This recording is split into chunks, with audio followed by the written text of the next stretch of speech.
这架正在空中飞行的是 UHY 毒液，是美国海军陆战队的直升机。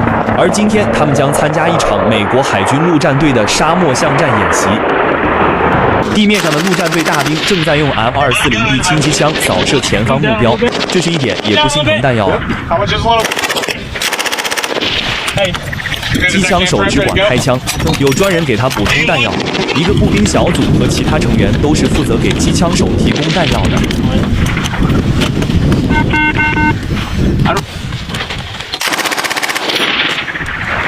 城镇外围距离较远，进攻之前必先火力压制，但这么打下去，里面的平民怎么办？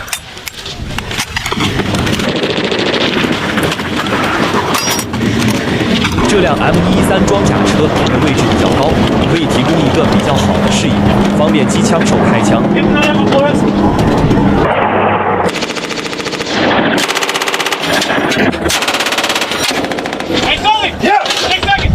天空中的 UHY 也在向城镇内发射火箭弹。地面的机枪手们毫不吝惜弹药，只管不断开枪就行。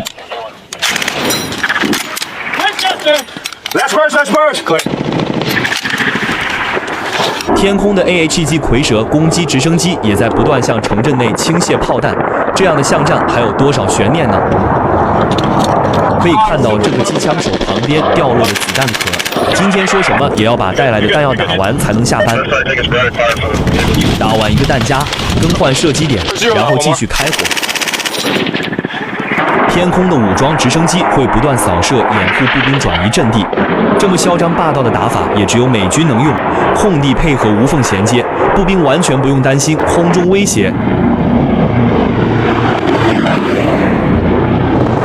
城镇外围扫荡完毕后，陆战队员们就这样扛着枪向城内进发，每个机枪手后面都跟着3个步兵掩护并保障弹药，机枪手只需使劲扣动扳机就行。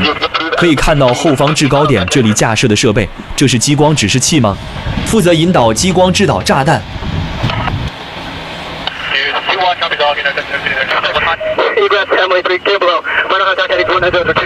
天空中的毒液直升机还在不知疲倦地持续开火。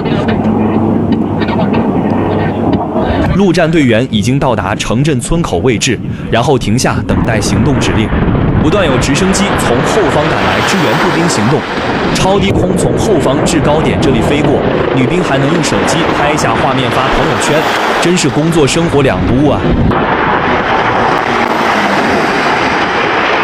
蝰蛇攻击直升机的火箭弹不断发射覆盖目标，机炮也在不断发射。刚才的陆战队员已经进入城镇，如何才能保证空中力量不误伤友军呢？巷战的标准打法，美军做了示范，为什么以色列没有学会呢？武装直升机真是巷战利器，看到一切目标都是火力覆盖，这么高成本的操作，一般国家真的学不了。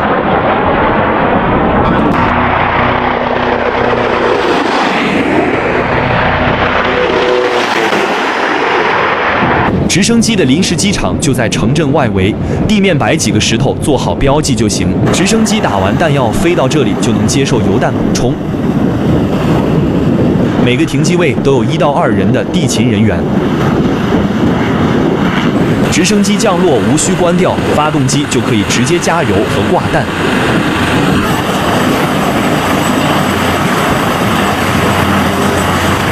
可以看到蝰蛇攻击直升机的武装。地狱火空地导弹、火箭弹，甚至还有空导弹。用这些装备在中东打谁都是大材小用。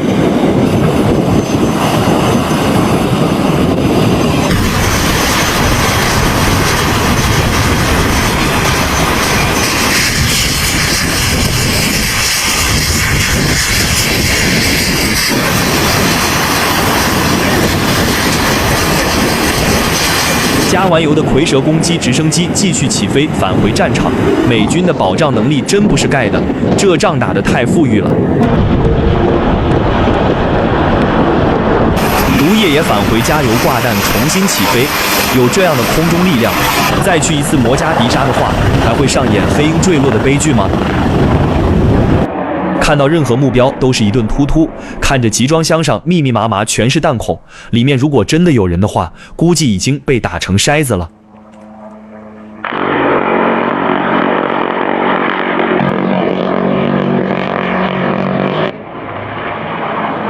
此时可以看到毒液机舱内的画面，舱门打开，两侧的机枪手操作 GA-U21 机枪和 GA-U17A 加特林机枪，提供不同的射程和火力密度，为地面部队提供连续不断的火力支援。直升机直接飞进去，降落在房顶，投送或者接走陆战队员，没有盲目的派悍马车拉着步兵进去，能最大限度避免被偷袭。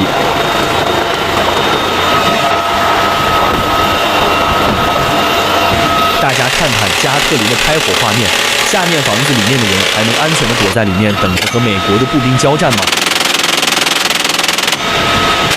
看看俄乌，再看看巴以冲突，大家觉得美军的这种巷战打法怎么样呢？如果和美军房子夹杀打巷战会怎么样呢？能轻松拿下哈马斯吗？